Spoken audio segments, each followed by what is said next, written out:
மக்களை இதை நீங்க ஸ்கிரீன்ல பார்த்துட்டு இருக்கிற இந்த நபர்கள் கிட்டத்தட்ட 2500 வருடங்களுக்கு முன்னாடி வாழ்ந்தவர்கள் அப்படின்னு சொன்னா உங்களால நம்ப முடியுதா? கீழடி அகழ்வாராய்ச்சியில கிடைச்ச 2 மண்டையோடுகளை வச்சு அவங்க முகம் இப்படிதான் இருக்கும் அப்படின்னு சொல்லிட்டு பிரிட்டன்ல இருக்கிற ஒரு பல்கலைக்கழகம் 3D முறையில வடிவமைச்ச ஃபேஸ் தாங்க நீங்க பார்த்துட்டு இருக்கீங்க.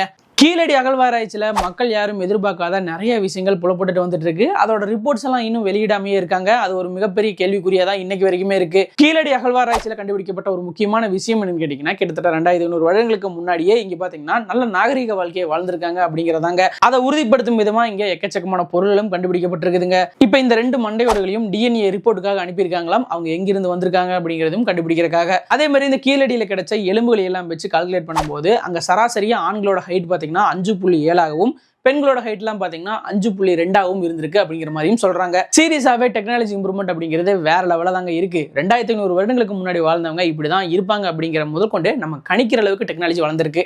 கண்டிப்பா கீழடியோட விரிவான ரிப்போர்ட் எல்லாம் வரும்போது தமிழ்நாட்டுல இந்த அளவுக்கு அந்த காலத்திலேயே நாகரிக வாழ்க்கையில வாழ்ந்திருக்காங்களா அப்படின்ட்டு உலகம் எங்குமே பாத்தீங்கன்னா ஷாக் ஆக போறாங்க. அதுல எந்த மாற்று கருத்துமே இல்லை.